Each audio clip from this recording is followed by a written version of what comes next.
there's no way. I'm already still burning. So hold me close, now baby. I do what I'm told, still learning to take my chances, to take my time, to keep on dancing, to walk that line, yeah. You got me shifting the paradigm, no longer wishing, you're my lucky strike. Love the way you ride, look into my eyes, say you're ready to go. $1 million life, yeah. We could roll the dice, act like you surprised, but you already know. Oh yeah, got lucky overnight. Jackpot when I got the invite. Let me wrap my arms around you, cause I can't go home without you. And my heart just vibe with you, babe. Wanna go sky high with you, babe. Gotta bring you close to tell you that you're my lucky strike. And I got to tell you, if you didn't know, then I got to tell you that you're my lucky strike. And I got to tell you, if you didn't know, then I got to tell you that you're my lucky strike. Cooler than cold, I'm all in. So load up the dice, so heavy. The way that you roll, I'm falling. So I never fall, I'm ready to take my chances, to take my time, to keep on dancing, to walk that line, yeah.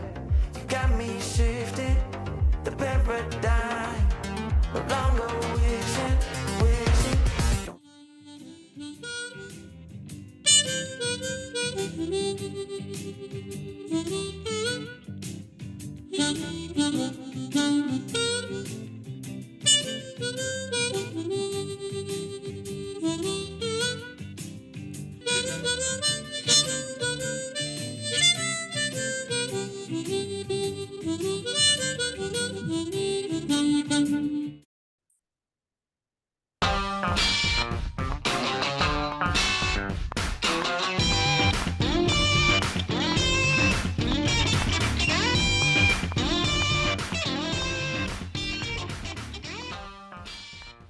Well, folks, you know you're in for a treat when you hear that tune, because it's time for, in this case, episode 569 of the RecPoker podcast. But we're going all the way back to episode 1 tonight, because we have the original founder of the show, Steve Fredlund, is back on the RecPoker podcast. This is quite a treat. We've made it more than halfway to 1,000. We finally get the guy back. We're going to find out all sorts of information about what's going on in Steve Fredlund's life these days. I'm excited for that. This is the chats edition, so we're having our interview like we do every Monday night. We also have a forums edition, just talking strategy. Now, if you're a regular listener, you know I'm your host, Jim Reed. I'm Bluffsterini in the home game and at RecPoker Jim on Twitter. And I've got the best freaking job on the world, talking poker with my friends here on the podcast every Monday night at 7:30 Eastern, live on YouTube, where you can join us for free every week and win a prize just for showing up. Now, we're going to talk to Steve in just a second, but first I have to thank our sponsors. We are brought to you by Running Aces. They are the official sponsor of the RecPoker podcast, and we couldn't be more pleased to have them on board. Just an hour, less than an hour north of the Twin Cities in the beautiful state of Minnesota. Go check out the action there at runaces.com. We really depend on the support of our sponsors, because most of what we do here is free. We're a largely volunteer-based organization. And so sponsors and premium members are hugely important to what we do here. And I've been a bad little boy about returning some emails lately. So I've got a few premium members to thank who have signed up in the last little while. So Robert Little, Sean Edward, Paul Marantelli, love that name, Hunter Glass, Brett Warren, Chris Trost, Haim Epstein, Joe Millay, and Dylan Engel. We're bringing in a whole panel of new premium members that have signed up over the last few weeks. So thank you all for your support. It means the world to us here. Your $15 a month makes a huge difference for what we do here with the Wrecking Crew at RecPoker. And if anyone else, if you're interested in getting involved with this fantastic group of wizards, it only costs $5 for your first month of RecPoker if you use the code RecPoker at checkout. But of course, you can come join us for free and use all our free tools and resources in the free RecPoker community, where all all it takes to join is an email address and a smile. Now, they let me host the show on Mondays, but I'm only one man. It takes a group, a gang, a crew to make the magic happen around here. We call this group of wizards the Wrecking Crew. And if you want to find out more about me and the rest of the Wrecking Crew, you can go to rec.poker/crew, or just listen up because you're going to meet a few of them right here on the show, starting with our producing co-host, Chris Jones. Well, I'm Chris Jones. You can find me 5b5 on Twitter or 5x5 in the PokerStars home game, and I help run our monthly deep dive strategy segment. And I'm John Somsky, also known as Poker Geek MN Everywhere, and I help organize our home games. I'm Kim Kilroy. I'm PatVet33 on social platforms, Fergie56 in the home game. And I run a hand history review, which we're going to actually do this Wednesday. And we're going to talk about some satellite hands. So come join us on Wednesdays. I'm Rob Washam. You can find me as Rabman50 just about everywhere. And on the first and third Wednesdays of every month, you can join us for our book study.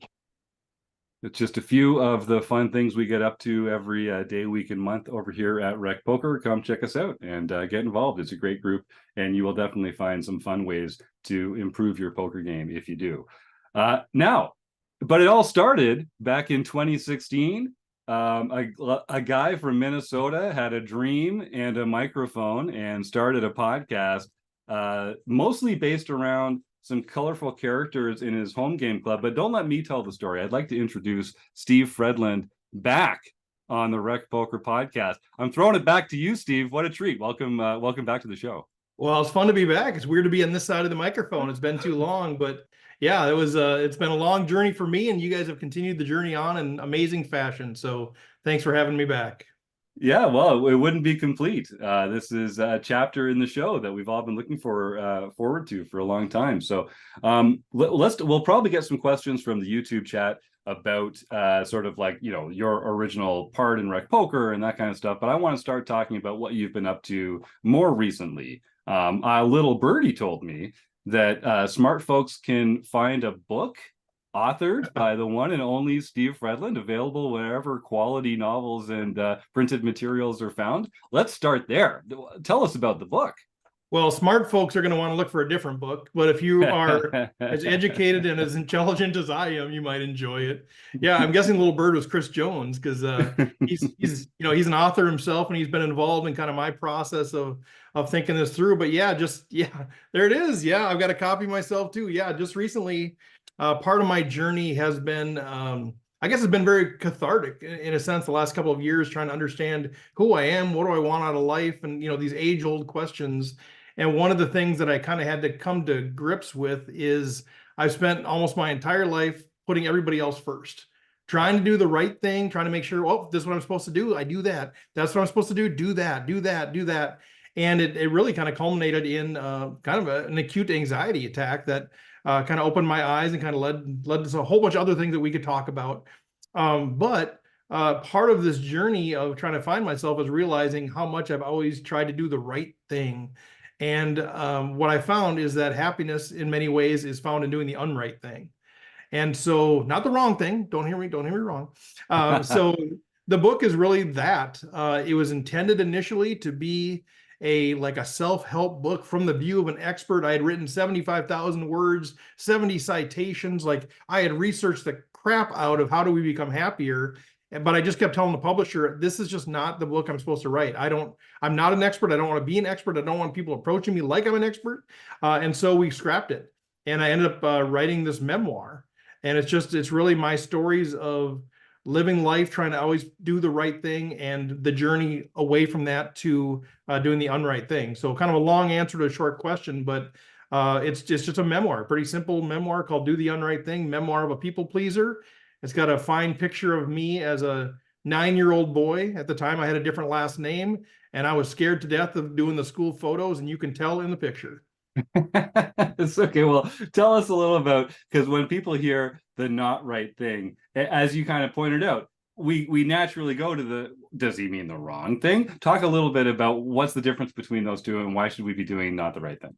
Yeah, I think it's really about who defines the right thing. I think it's Hmm. really about an external definition. And so many of us, myself included, especially if you're a people pleaser, like this, you get this on steroids if you're a people pleaser. We're trying to do things right because that's what life is, right? You grow up and you get the right grades and you go to the right school and you get the right job and you marry the right person and you have the right house and you're doing it right, and it's well intentioned and the people around you are well intentioned, but everybody else is defining what the right thing is.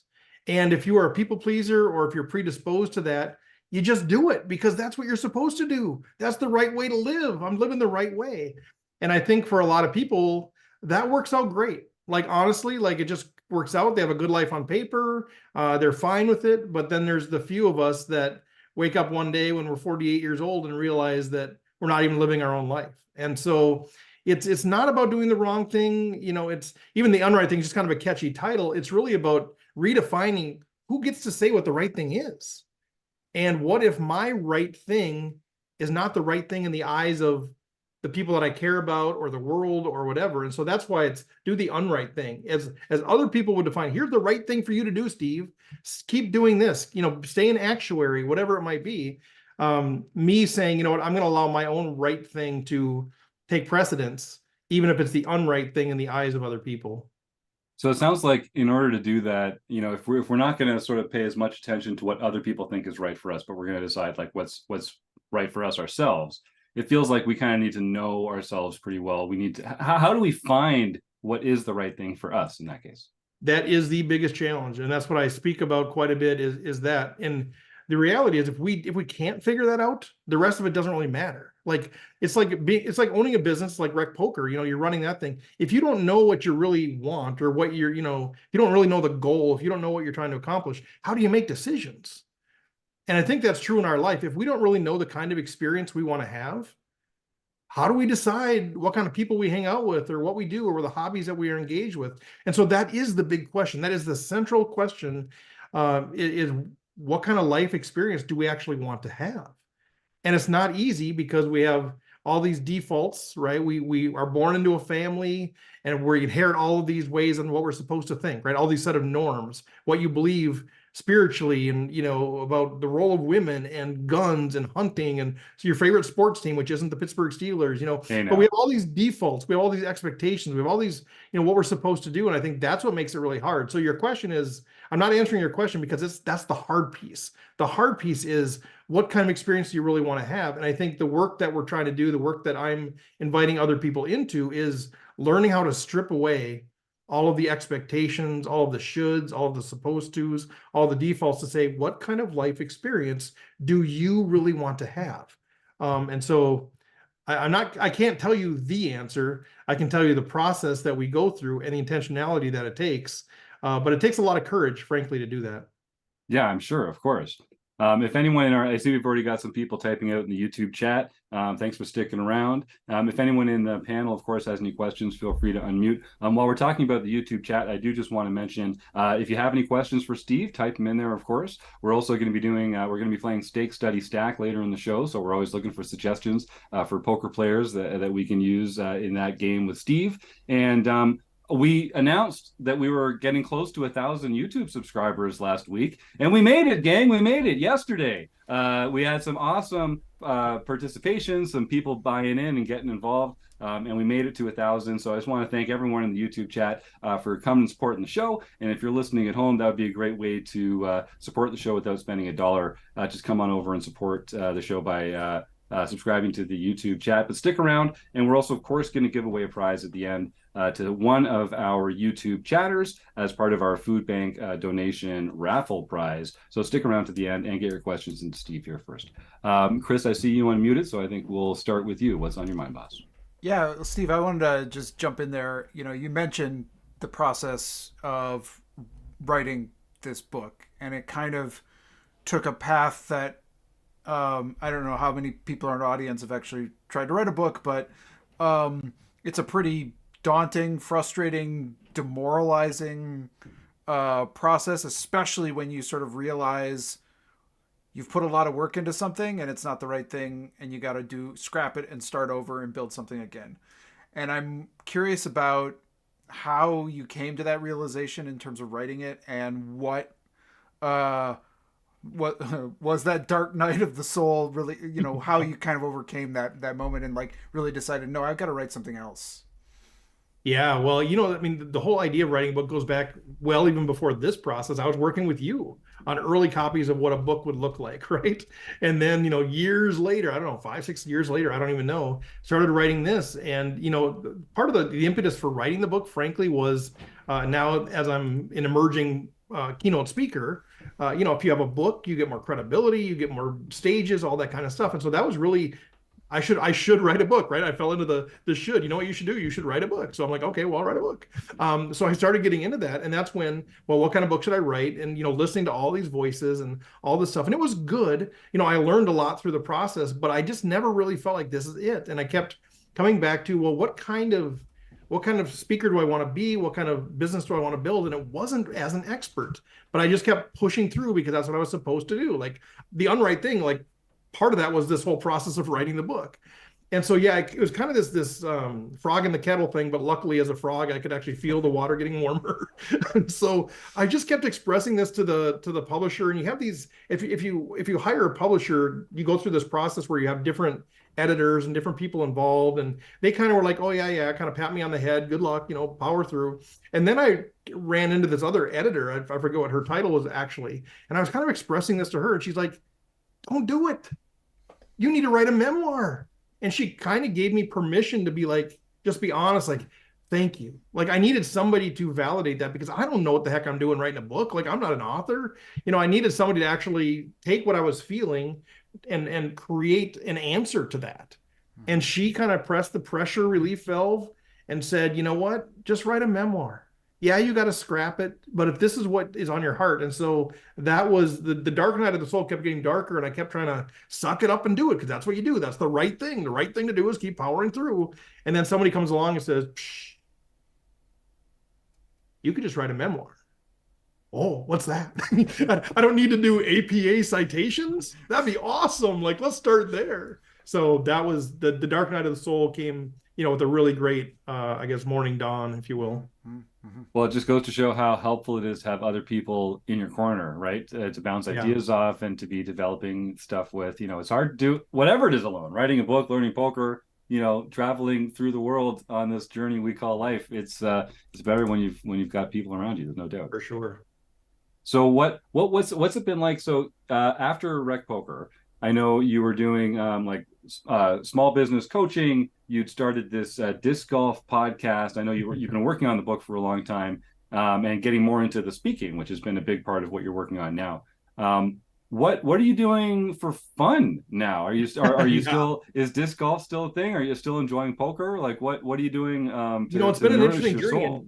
You and I, Jim, we were involved in some of that business stuff together. And I think, frankly, like when the pandemic hit, that was actually an opportunity because, the funding opened up for business coaches, business consulting. So doing some of that, and then that kind of dried up. And then it was a matter of just like, what can I do to make money? Like I was struggling because I had one, New Year's resolution every year. And that was to not have a real job at the end of the year.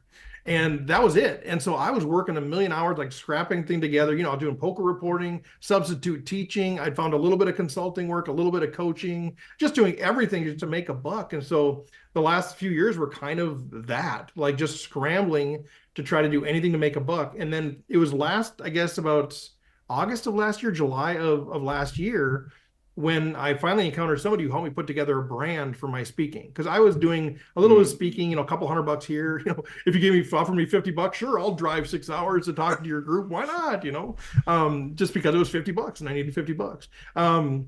But then sort of this brand emerged and I found my voice of what to say. And so when this kind of emerged as the Safari Dude around the same time as I was writing the book, and all of it kind of blends together because that book, even the research piece, the interviews, all of this stuff kind of was a cathartic experience, helped me realize who I was, what I wanted, and what I wanted out of the speaking business. So hopefully I'm answering your question, but it kind of gelled into this brand as the Safari Dude because I've been on a number of African safaris and I could talk about leadership and team building. And so let's combine those two things into that. Plus I have my own personal journey of trying to find happiness. And so all of that kind of merged together into this. And so I was like the end of last year, I was on the schedule to do pizza delivery. I would like, no lie, like I was doing everything. And then the speaking started picking up a little bit. Just enough, I mean, it takes us like a 6-month lead time. So you start getting gigs for February and March. You're like, oh, this maybe will work. And so right now the focus is really on keynote speaking. And that's kind of it. I still do some coaching, a little bit of consulting, but it's mostly on the speaking side. That's awesome. Well, I know that's been That's a long rambling answer. Well, it's a long story, right? I like to ask questions. I'm better at asking questions than even answering questions. That's right. But what about on the other side of it? Like, what about for when it's time to relax or when it's time to have fun and to not have to worry about the work side of thing? Like, how are you? What are you doing to? Well, it was a complicated question. What are you doing to enjoy yourself when work isn't top of mind? Yeah, so I mean, disc golf is one of those things you mentioned. I was, in the search to find the right thing, I was trying everything. Spaghetti against every fridge I could think of. And I started the disc golf podcast, and that was fine. But yeah, disc golf is still one of those things that I will do. It's a kind of a way to go walking without being bored to tears. Yeah. Because I mean, how terrible is it just to go for a walk? Like that's terrible. Much less running. People do this. Oh no. I can't do this. So I need to be able to throw a disc or do something fun. And so yeah, that's still something that I do. We got a bunch of local courses. So I'll do that. And obviously this winter here in Minnesota, it allowed a lot of disc golf time in the vacant because we didn't have winter. Poker is one of those things that I've kind of haven't done for quite a while. And that's one of the things I want to get back into. My goal is this summer to start getting back into it. Not because I don't love it, just because when you're running a business, Jim, you know this, others have run businesses, you run the business and you're like, okay, I could go play poker, or I could get that one or two more things done on my list. And so, honestly, I'm at this tipping point right now where it feels like this keynote speaking thing is going to work. Jury's still out, but we have momentum. And I think if it works, because I'm trying to build it in a way that I don't have to work 80 hours a week. Like my goal is to really basically do the same talk, speak 50 times a year, and the rest of the time just kind of work on the talk. And you still got all kinds of administrative stuff. So if this works, then I will have the free time. So I'm trying to invest right now to be able to reward my future self without killing myself off. But at the end of the day, I like to stay busy. And if I've got downtime on a Saturday, I find something to do to work and keep myself busy. Yeah, that is certainly true. From what I know about Steve Fredlund, you definitely know how to keep busy. There's not a lot of downtime on your plate. Yeah, I know. That's a thing I need to learn. But maybe the unright thing is to be busy and not apologize for it. I don't know. See, now it sounds like this unright thing could just be an excuse to get up to any kind of trouble. This is a spin machine. I'm learning here. Yeah.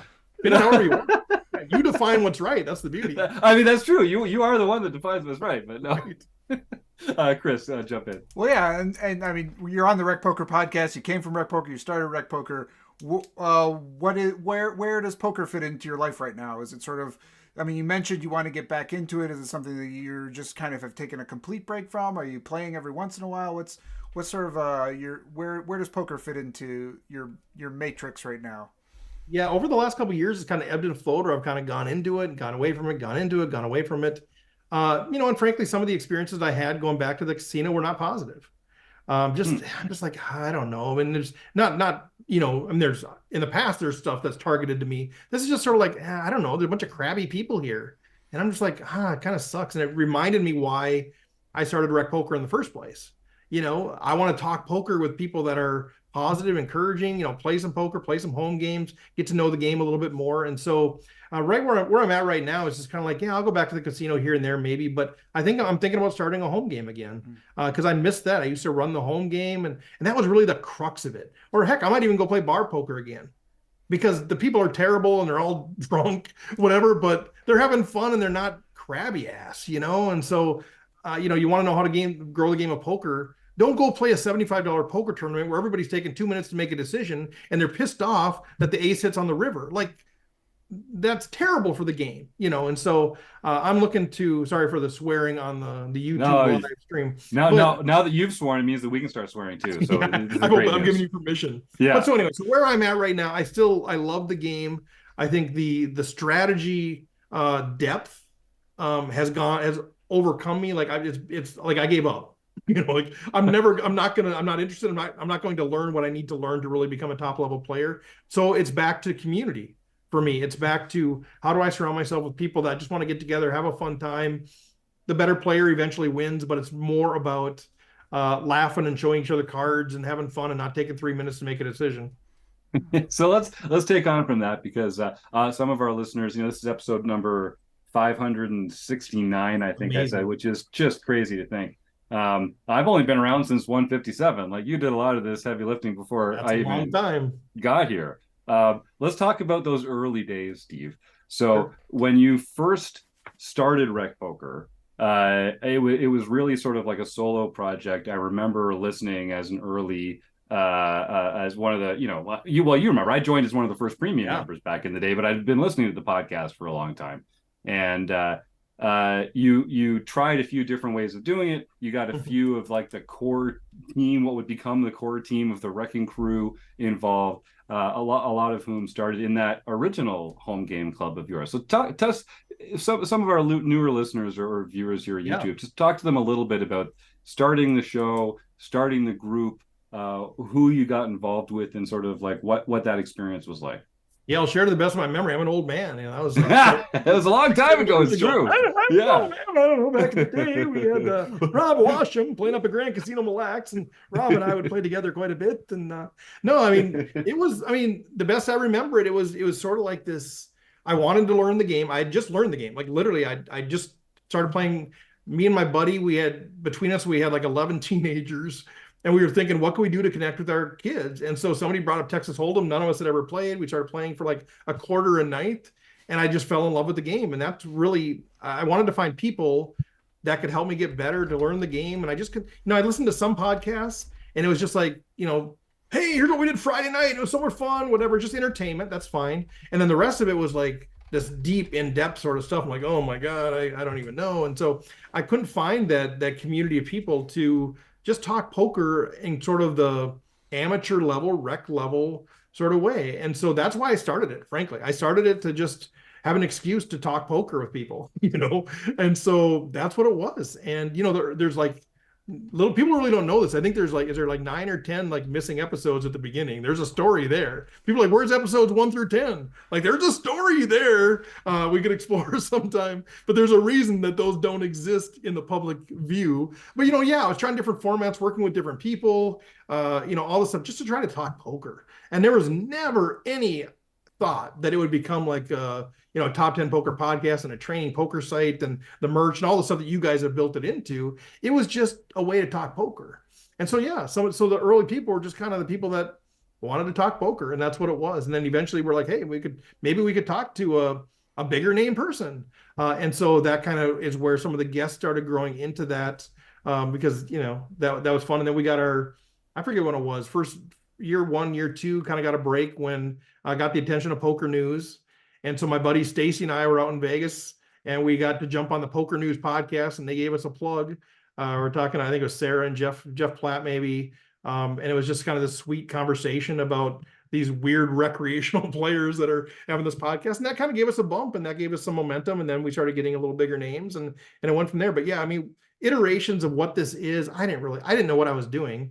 But I am one of these people that I'll fail forward. I don't care. Like, I would rather do something, have it fail, have to adjust, have to apologize, whatever, and maybe to a fault, than somebody likes to sit in the wood shop, creating the plan for the perfect thing, and maybe never even goes with it. And so that was it. Just kind of fall forward, surround myself with good people that had grace for me, people that were smarter than me, and then, see what happens.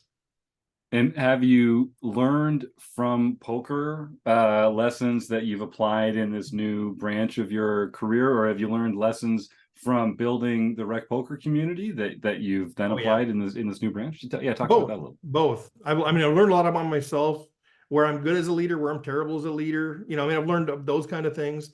But poker itself, I actually speak a little. I have 2 primary talks, and then I get this third talk that I've gotten to do twice so far. And it's what poker's taught me about life. And it's really taking the lessons from poker. Poker as a game has so many insights about life, decision-making, the impact of variance. We live in an age right now, like in the NBA or something like that, where, people don't want any human variance, right? So we have replay after replay after replay because we don't like the fact that somebody could be wrong on a call. And so we have this sense of entitlement built up because every call should be right. And I think, part of what I get a chance to talk about in the talk is just there's variance in life.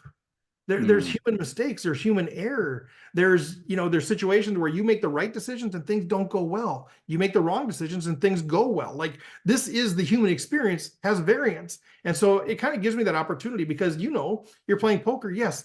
If you have pocket aces against pocket kings and you get it in set over set on the turn, you should win. Sometimes you don't. And, the sense of entitlement, nobody understands probability and statistics. Let's start there. But, because you should lose that a portion of the time. But I think, we have the sense of entitlement that if we make the right decision, we should win. And that is just not life. And I think it's an element of poker that's good there too. So yeah, I've learned a ton about poker, or poker's taught me a lot about life that I'm able to implement, but also myself as a leader. I've learned my strengths, my weaknesses. I'm great, I think, at starting things, getting people fired up, getting the momentum built. I'm terrible at managing and leading. That's okay to admit that. It just is. And so, if I had this whole life to do over again, I'd probably become a serial entrepreneur where I just start stuff and then say, hey, give me 5%, you can have it, and just keep starting stuff because that's what I love to do. And, to a fault because it's hard for me to stay on task with things that have already been created. So yeah, I've learned a lot. Some the good way, some the hard way. I've also learned a lot about humans. There's some really terrible humans out there. Maybe I'm one of them. I don't know, but I part of why I left RecPoker is because there are some terrible humans, and I don't have the intestinal fortitude to stand up to them. Well, let's talk about that a little bit. Since you mentioned it, I mean, the world's full of terrible humans. I mean, you get 100 doctors, 100 car salesmen, 100 librarians. You're going to get some jerks in that room, no matter what industry you're in. I think poker's maybe more polarizing than most. We have some of the best and some of the worst in our collection. But can you share with us some details about sort of like what that was like and what you were feeling when you left and why and sort of how you've come to grips with that? Sure. I mean, there's sort of an accumulative effect. There's some of this where it's just small things over the years. I mean, some small things, some big things. I used to run a charity tournament all in for Africa. A guy ripped me out of 10 grand. People don't know that story because I covered it because I wanted to be true to my promise to the donors of the nonprofit. Terrible, right? Because you just meet these people that for some reason just want to be these kind of people. But then, over the years, as we started RecPoker and we were charging, everything was free, but we charged $10 to do this one thing. And people like, how can you charge money? This is blah, blah, blah, blah. Like, it was costing us like $2,000 to put this on. We're asking $10 for the 5 people that are going to show up at this thing. Like, seriously, but anyway, just those little things like that. And then, yeah, it came to a head, frankly, and through Twitter, and some of you probably know this whole situation. I just got this nasty troll. He's well respected in the poker community, but he was out to get me. Like, I don't know what I did wrong to him. People he know, I really don't know, honestly. And then he would call me. He was calling me, threatening me. Yeah, that's. And I'm like, of course I'm Steve, so I'm talking to him like, I don't understand. Just tell me more about what is going on here. Like, I don't understand where this. I just don't understand. And he was just relentless. I know your story. I know that you're a snake oil salesman. I have no idea where this is coming from. And I probably overshared, but at this point, I don't care. No, it's good. If I get death sentences, you guys go back at X and Twitter, and if I get killed, please look it up.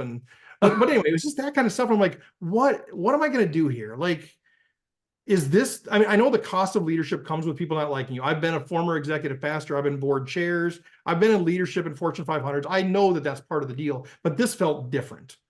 And it felt so unjustified, and I just didn't get it. And I'm like, what is this? Am I just dealing with mentally struggling people, or did I really do something wrong? What? I don't know. And I just didn't know what to do with it. And at the end of the day, it was sort of the straw that broke the camel back, where I'm like, this isn't worth it. And I hated it, but it was definitely something that pushed me out the door. Well, I mean, I could tell in talking to you since then, like, I know it was not an easy decision, but it felt very clear to you that you had this path to take, and it sounds like you've been treading the right steps, and it's taking you where you need to be. I mean, from all accounts that I can hear, anyway, it sounds like things are really working out. Well, it's been, it's been a journey. I mean, I left the corporate world about 4 years before that, still kind of scuffling, that kind of thing. And then since then, I've still been scuffling. But yeah, I mean, I think we're in a good place now. But if I'm fully transparent, I'm fully honest, it was kind of a long road to hoe, and that was a real tough chapter for me. Just because the whole RecPoker thing was all about, I mean, I wanted to talk to people. We built this fun community, this nice community, and now I'm like getting attacked, and I'm just like, I don't know. You sort of like, part of you just wants to give up on humanity, and that's my darkest days. I'm like, just screw this, screw everything. Like, just what's the point? Like, so that was really hard. And so I think I'm in a good place now. I think writing the book, frankly, was a very cathartic thing for me to do, to understand who I am, what I want, who I want to surround myself with, what kind of life I want to live. Gives me more. I feel more empowered to be intentional about things. To just say, yeah, that was a bad chapter. This is what I want. No, I don't want that anymore. I'm not going to engage with that person. I think I've been more empowered that way. It's too bad it's taken me to age 54 to figure some of that out, but I'm better now than later, I guess. Some people never figure it out, man. I mean, you're definitely ahead of the curve on that. And who knows? I might not even be on the right track now, right? I mean, we always think that we understand things perfectly at the place we are in our life, until later we're like, I didn't know anything then. So, I think I'm in a good place now, but hold my beer in 2 years, I could be like, oh my God, I didn't know anything. That's a good point. Yeah, put yourself forward into 65-year-old Steve's body and say, what were the things when I was 55 that I thought I had all figured out? Right. Right. Exactly. Well, I'm glad you bring up the troll thing, because I do think, like, haters are gonna hate, and I like, no matter how well intentioned you are, no matter how many good things you do, people are gonna believe bad things about you and say bad things about you, whether they're true or not. And like, honestly, even living a virtuous life isn't going to protect you from people that don't like you just saying mean things about you, or like untrue, false things, bad things about you as well. And it's, I'm a pleaser too, Steve. You and I both have that in common, where we want to like help people, and we're like, we want to be someone that people reach out to for help. Yeah. And we want to like make people's lives better. And so I think we are susceptible to trolls in this way, because we want to like treat them as though they're acting in good faith, as though we could engage with them and like turn them around and, drop the scales from their eyes. But I'm learning on Twitter the same way that you are. Like, sometimes you just have to just like ignore the trolls, just don't feed the trolls, and they're not going to go away. But like, I guess all we can control is like how far we let them in, right? Yeah, and I know you've been through that too. I think most people have been through that. And I think, there's different personality types that can handle that. I'll admit, I can't handle it. Okay, does that make me weak? I don't know, maybe. I don't care. But I can't handle it. So I can suck it up. I can pretend I can handle it. I can, look for advice, and I can tell people to shove off, but I'm going to lose sleep at night. I was worried that this person was going to kill my family. I had no reason. They didn't have a direct threat to that, but I'm like, these are the kind of thoughts that were going through my head. What if I tell this guy off? What's going to happen? And so, he's got guns in his profile photos, so it's not like it's a huge leap. Like, you don't know, right? Yeah, you don't know. And so those are the things that were going through my head. Like, do I tell my wife about this just in case there's a mystery truck coming into our house? Like, these are the weird things. And so it was just like, yeah, you know what? I can admit I can't handle it. That's okay. Move on with my life. And so since then, I mean, I'm not on Twitter anymore at all. I'm not on Facebook. I'm not on Instagram. I'm not on TikTok. I'm not saying those things are terrible things, but I can't personally handle those. And so I'm on LinkedIn and I'm on YouTube. Like, that's it. And I found my community on LinkedIn. I found my community through my newsletter. I found my community through the people that I speak with, the event planners. And like, that's enough for me at this point. So yeah, I think, it feels like I failed in some capacity. But really, well, sure, because I feel like I've backed out of the public eye in some sense. The RecPoker, some other things, just like, I don't want to be in leadership in a public view. I've been offered to run for whatever, blah blah blah, Senate or whatever, these different things. I'm like, oh my God, like, that's my worst nightmare. Like, I think I can make a change. But now you're saying 50 to 70% of the people absolutely hate you. Like, I can't handle one guy hating me. Like, I love the idea of serving my community on a school board. I love the idea of serving, representing my community in Congress. But like, that's like my worst nightmare. And I think a few years ago, I'd have been like so excited about that offer that I would have been like, sure, if that's what I should do, if that's the right thing. And now at least I understand myself enough to go, that would be terrible. Yeah. So Well, it sounds to me like more like an educated pivot than failure, right? Like you've just got more information and you're just making better decisions now with what's yeah, available to you. So, it's for only sure, for real. yeah, that's fair, and I appreciate that. That is a generous way to look at it, and I think that's true. But I think that's where we get trapped into this preconceived notion of what is success.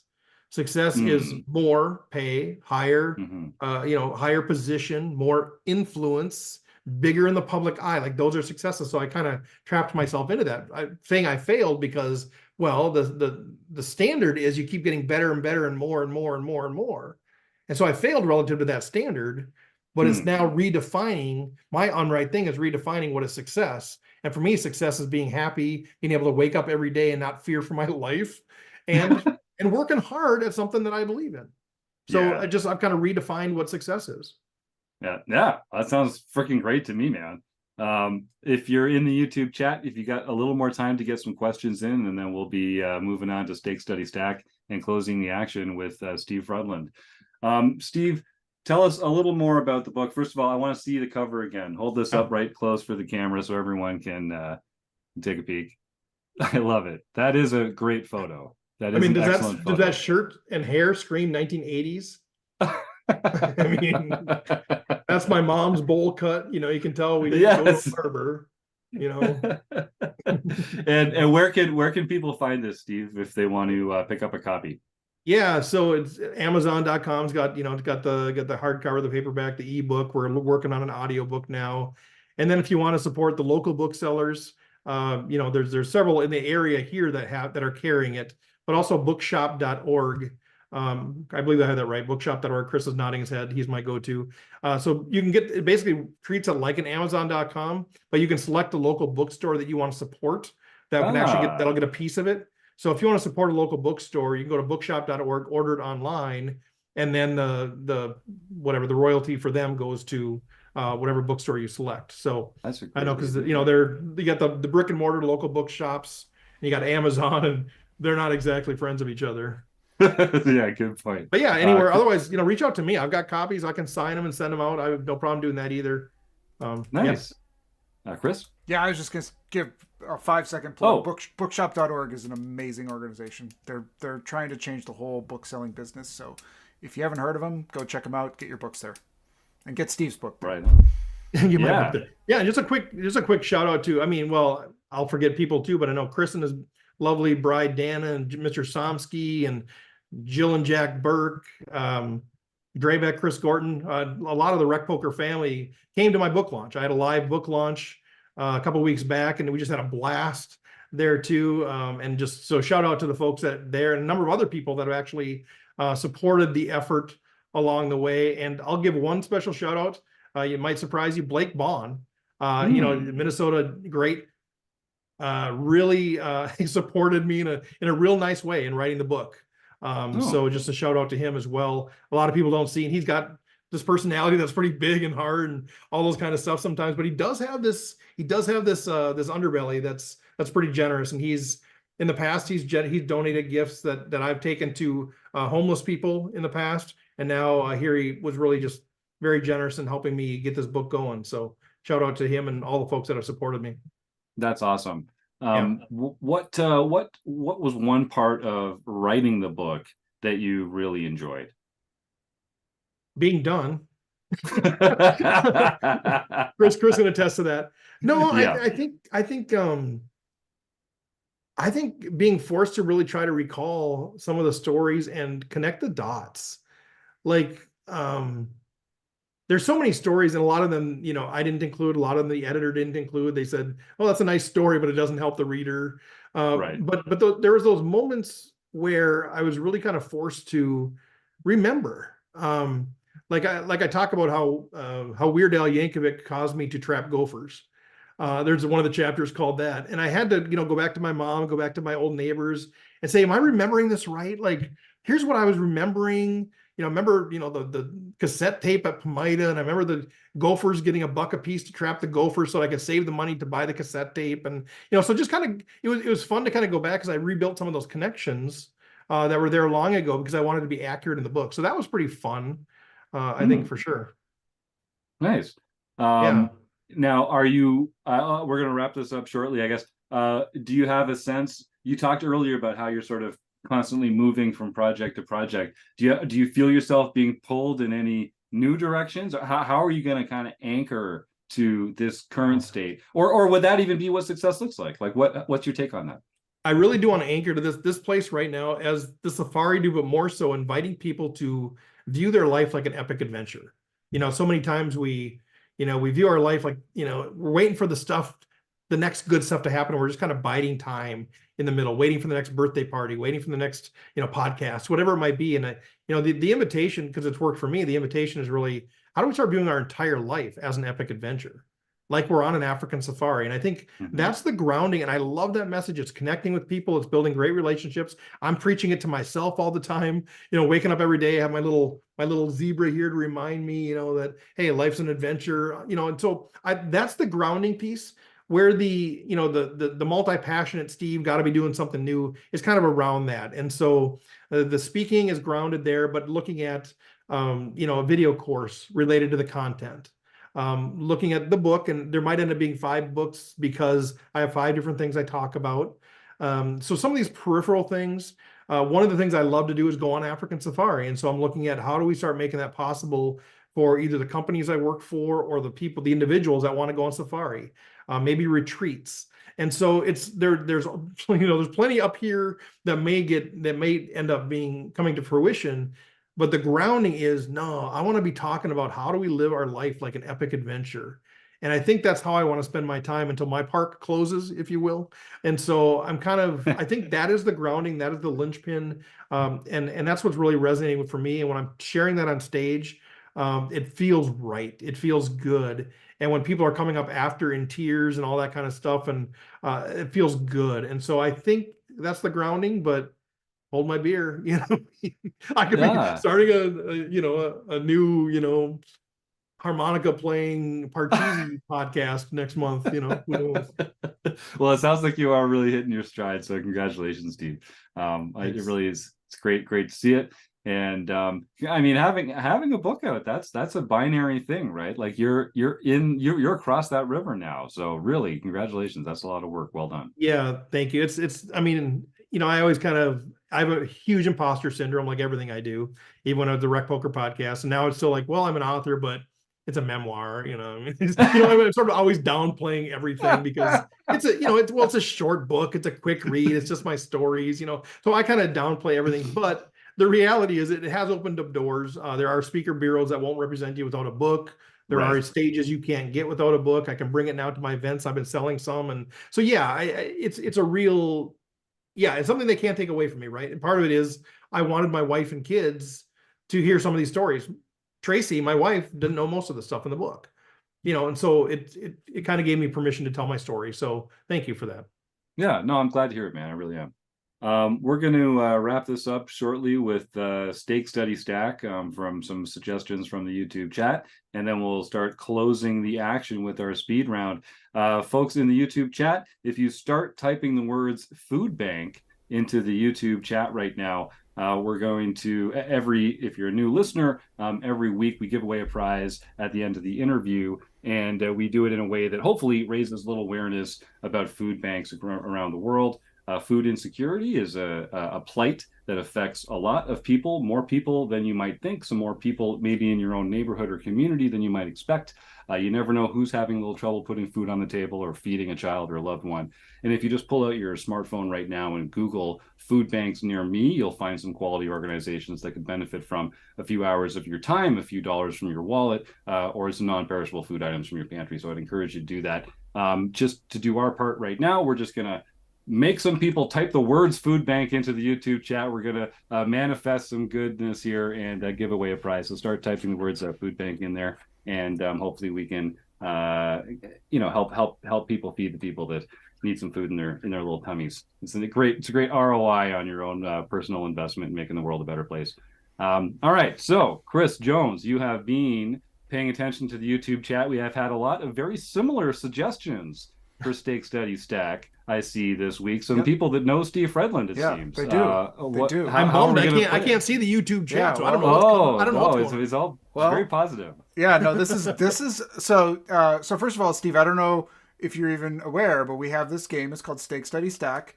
I'm going to give you 3 names, and you're going to pick one person that you would stake in a tournament or cash game, one person who you'd want to study with or learn some poker with, and one person who you just like to stack. You just like to take all their chips at the table.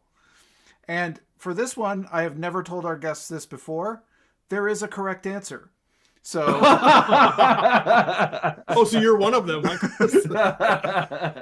no, I am not one of them, but there's still a correct answer. Okay, so the names are John Somsky, Rob Washam, and Taylor Moss. Oh. Well, We don't try and make stack, it easy. I We want don't to try and stack make it Moss. easy. I know I should want to study with the guy. I know I should want to stake the guy. Like, he's a world class. If he's not already, he's going to be a world class player. Like, Moss is legit. But you know what? I've slow rolled him. He's slow rolled me in the past. I gotta stack Moss. Like, sorry, Taylor. If he was here, maybe I'd feel worse because I'm a people pleaser. But no, I don't know what the man. So staking and studying. God, I don't know. It's hard, Like, right? here's the thing, like I say I want to study with both of these guys, Washam and Somsky, but I don't want to study. I just want to have a beer and hang out. like both of those guys. I just loved both of you guys so much. Like, I just love everything you bring to the table. I love everything about you. I love your spirit. I love your humility. I love all of that stuff. Like, seriously. What, Rob, you're still down in Arizona, I assume, right? All right, so I'm gonna stake Washam. Okay, and I'm gonna study with Somsky. And John, if we want to study, that's cool. If we want to just hang out and eat a burger, that's all the better. And then I'm gonna stack Moss. Yeah, I figured your answer kind of makes sense there because, I'd want to study with Rob for sure, or stake him. But given my history, you probably wouldn't want to stake me. And like you said, you don't really want to even study with me. You just want to hang out. Well, I want to study with you if we have to, but I'd rather just have a burger. Yeah, but studying could just be talking smart about poker like we always do. Yeah. It doesn't have to be so formal. When you That's say true. study, it's formal. No, it's just, hey, let's get together and talk smart about poker. Yeah. This Back in the isn't old days. pro.poker, Steve. It's not pro.poker. It's rec.poker. We're gonna have some fun. Yeah, back in the old days when I would study with somebody, it was like we go to a restaurant and get a basket of fries and just kind of talk about, what do you do with jacks? Like, what do you do? Well, and if I can just jump in, I'm happy to report that number 1, you got the answer correct, and number 2, Taylor Moss is in the audience and wrote, Oh, yes. "Try your best, only in your dreams." I know. Oh. I remember. I think I remember stacking him once in my home game when we got into like a four bet shove situation with I had like ace. I don't know. I think I had a hand like ace queen or something. He had like ace 7 or something. I don't know, but it's so rare. Like, the guy just owns my soul. He probably kicked me out of poker. He's probably the reason I don't play poker anymore. Made me cry too many times. No, couldn't go wrong with all 3 of these guys. Just love you dearly. Yeah. We don't make it easy. We don't make it easy on Stake Study Stack. We're gonna put you to a real decision. All right. Well, I'm excited to announce that that is the end of the official interview portion of the podcast. So let's head into our speed round, which we call closing the action. So we're gonna, if you get an answer correct, you're gonna hear that. I hope the sound's set up here. You're gonna hear this if you get an answer right.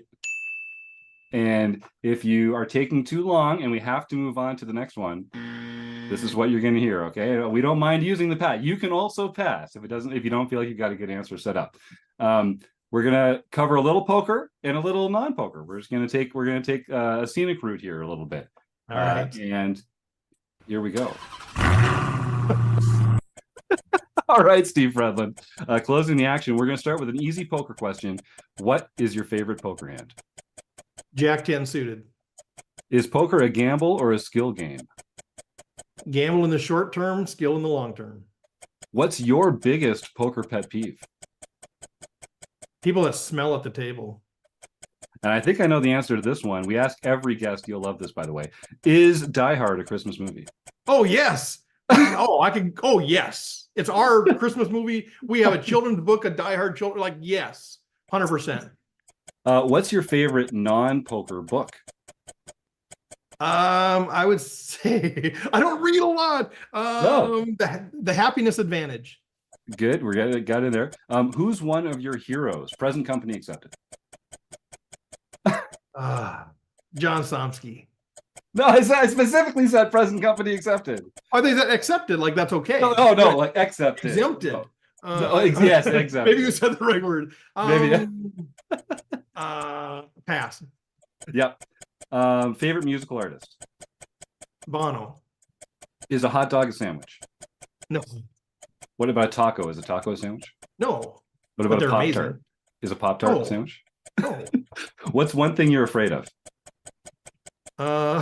Twitter people. I'm afraid of X. I'm afraid of X. Should vacations be lazy or busy? Oh, I haven't been dinging. You had a lot of good answers. Sorry, we'll throw a couple That's all things right. in I here. assumed I wasn't right on any of them. No, those have all been good. I'm still getting used to the soundboard. We started the soundboard like last week. We're still getting ahead of it. Okay, fair enough. Should Lazy. vacations be lazy? All right, correct. Yeah. Yellow light coming up. Slow down or speed up? Oh, speed up. What's one thing you can't live without? Tacos. All right. But they're not a sandwich. They're not a sandwich. All right, last question. This isn't part of the speed round. You can take your time with this one. So you've had a great, rich life. You've had all these fantastic experiences. But if someone came up to you and had a gun to your head and said, Steve, you have to go back and do one thing differently. What's one thing in your life that you would choose to do differently? Oh, I thought you were going to say what my favorite thing was. That was going to be easier.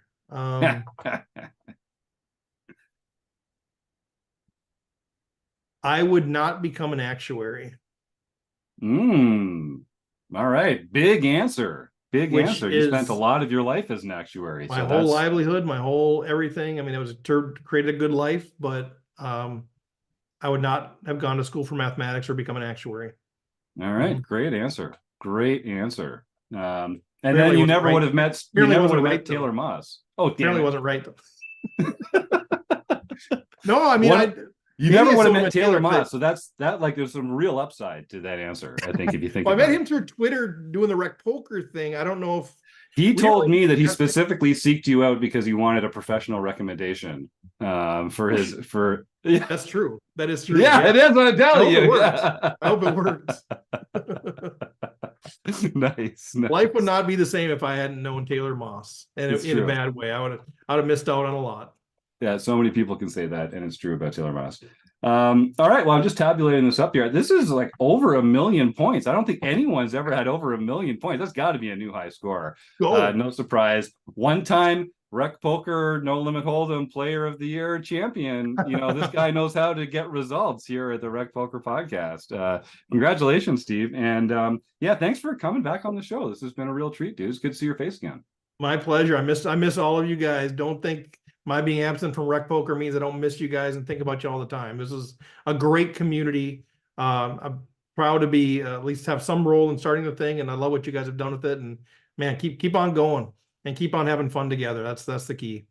Well, it's dimmer for not having you as strong a part of it, but I know we'll see you again at a Running Aces event sometime soon. RecPoker weekend out at Running Aces, or somewhere else in the Discord or in the home game. So keep it up, and it is an absolute pleasure. Where can folks find you? You mentioned you're on LinkedIn and YouTube. Where should folks look for you and connect if they want to get more Steve Fredlund in their lives? Best way is stevefredlund.com, just my name.com, and that's kind of gives you an idea what I'm doing speaking. The link to the book stuff is there, and then link to LinkedIn is there as well. So that's a good place to start. Or just shoot me an email, man. steve@stevefredlund.com. Let's reconnect. Love that. Sounds great. All right. Well, we're going to talk about some upcoming events at that very same Running Aces, and talk about some home game winners and give away a prize. But once again, it has been a pleasure, Steve, and we'll have to do something like this again in even less than 2 years. I'm already looking forward to the next one. That'd be fun. Thank you guys so much. All right. Take care, Steve. So I got to mention, it is Pot of Gold weekend at Running Aces this coming weekend. In fact, The first flights are starting this week. Day one's on March 13th through 17th. That's a $360 buy-in, and always a fun crowd up there at Running Aces. John Somsky, why don't we talk about celebrate some recent home game winners, and then we will give away a prize. We've got Marek Madness to talk about. We've got a special book study coming up to talk about as well. And it's a big month here at RecPoker. Start us off, John. Well, we'll start off with none other than Rabman 50, Rob Washam, won the No Limit Hold'em Championship Series event. Ooh. And with that victory, he also propelled himself into first place in the Player of the Year points race. Amazing. Then even a blind squirrel finds an acorn occasionally. Then E. Anderson 85, Eric Anderson, won his first nightly victory for the year.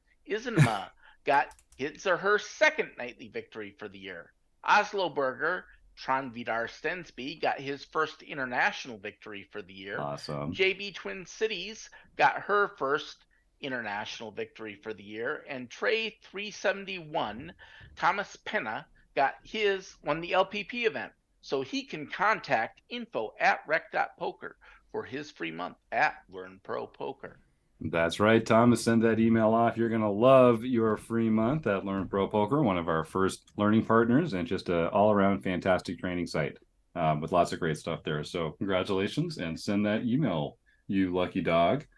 Rob Washam, we have a special appearance of the book study on Tuesday, April 19th, I think. Do I have that right? With the one and only Alex Assassinato. Oh, no, do I not? Okay.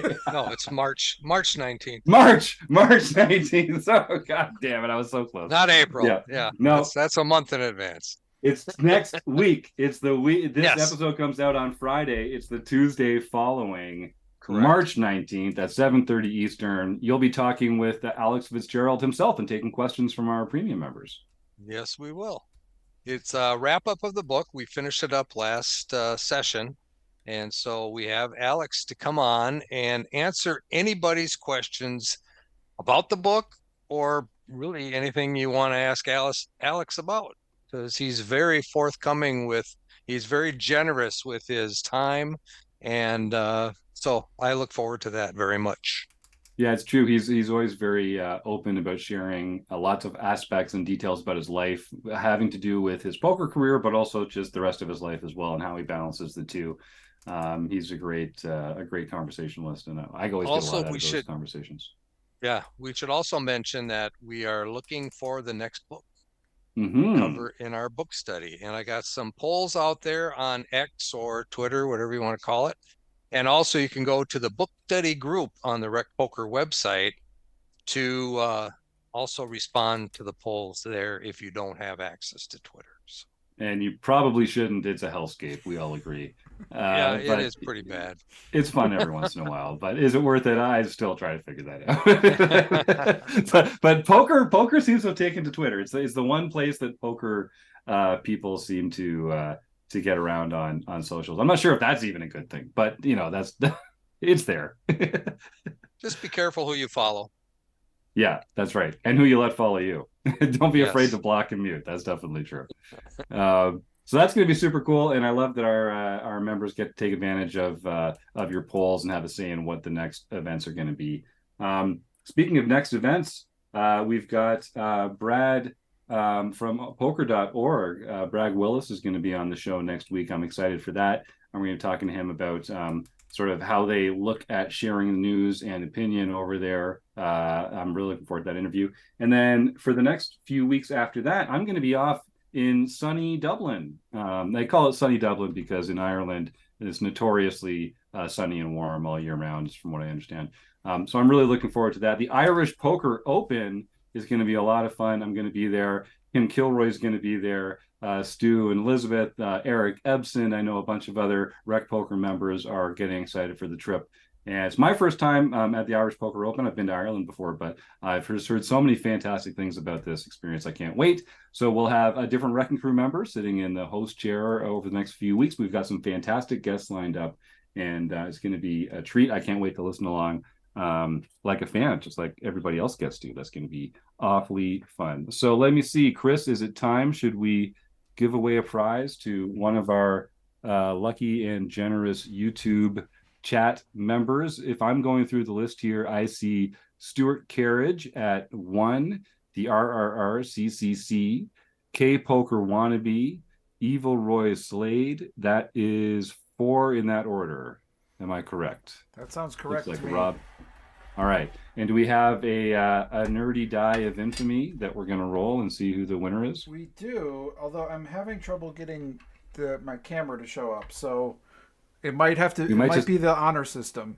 We'll just take your word for it this time. All right. So what are we rolling? At least Phil isn't in the audience. You know, he'll be complaining about being bamboozled or whatever. So. That's right. No bamboozling tonight. Yeah, I think we got Poppy on side, so we don't have to worry about the investigation, even if all right. worse comes It is worse. a 2. A 2. I see the RRRCCC. Congratulations. Long-time listener, and I think we've emailed a couple times there. Hames, and Haim is actually a recent premium member. Haim is one of the members that recently signed up for RecPoker Premium. Smart move, the RRRCCC, because that unlocks a whole new tier of prizes for you in our food bank giveaway. You're gonna be able to choose between a month of Learn Pro Poker, pokercoaching.com, the Poker Forge, Tournament Poker Edge. Oh God, I should stop listing these live on the show. I know I'm forgetting a couple of them. Jacka Coaching. There's a couple more. Some of our fantastic learning partners. Send an email. Red Chip. Yes, thank you, Rob. Send an email, the RRCCC. First of all, thank you for joining RecPoker Premium. That's awesome. And second of all, you're going to love your free month at one of these fantastic training partners. Send that email to info@rec.poker to claim your prize. What else, gang? Is there anything else that we should be mentioning before we wrap this puppy up? Episode 569. Did you mention the pot of gold? I did. Okay. Yes. Thank you for double checking. Let's take us away. That's all. Let's get out of here. Let's get out of here, folks. All right. Well, if you enjoyed the show, please head on over to rec.poker/support. You can find a bunch of ways there to help us out, whether it's buying us a cup of coffee or just doing something nice like subscribing to the channel or to the podcast or something like that. Subscriptions help us out a lot. We're still a very small organization, and subscribing to the podcast, subscribing to the YouTube channel makes a big difference for us. And it's a great way to support what we're doing here. So thank you for that in advance.